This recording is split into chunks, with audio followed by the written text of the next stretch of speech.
ମୋର ପ୍ରତିଟି କବିତାରେ କ୍ଷତ ଥାଏ, ମୋର ପ୍ରତିଟି କବିତାରେ କ୍ଷତ ଥାଏ। କ୍ଷତ ସବୁ ତାଜା ତାଜା ଲାଗେ, ମୋ କ୍ଷତ ସବୁ ତାଜା ତାଜା ଲାଗେ। ଦୂର ଆକାଶକୁ ଅନାଇଲେ, ଦୂର ଆକାଶକୁ ଅନାଇଲେ ସ୍ୱପ୍ନ ସବୁ ଉଙ୍କି ମାରେ, ଦୂର ଆକାଶକୁ ଅନାଇଲେ ସ୍ୱପ୍ନ ସବୁ ଉଙ୍କି ମାରେ।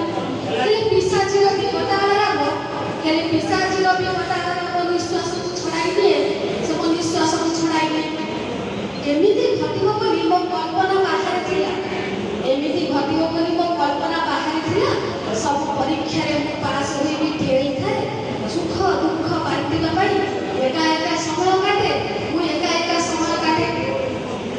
କାହିଁକି ନା ମୁଁ ପ୍ରତ୍ୟାଖ୍ୟାତ, କାହିଁକି ନା ମୁଁ ପ୍ରତ୍ୟାଖ୍ୟାତ ସମସ୍ତଙ୍କ।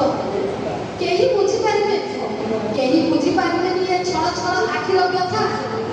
ନିଅଣ୍ଟିଆ ସ୍ୱପ୍ନ ସାଥେ ପାଗଳ ପ୍ରାୟ, ପରିତ୍ୟକ୍ତ କୋଠରୀରେ ବନ୍ଦୀ ଜୀବନ, ବନ୍ଦୀ ଏ ଜୀବନ।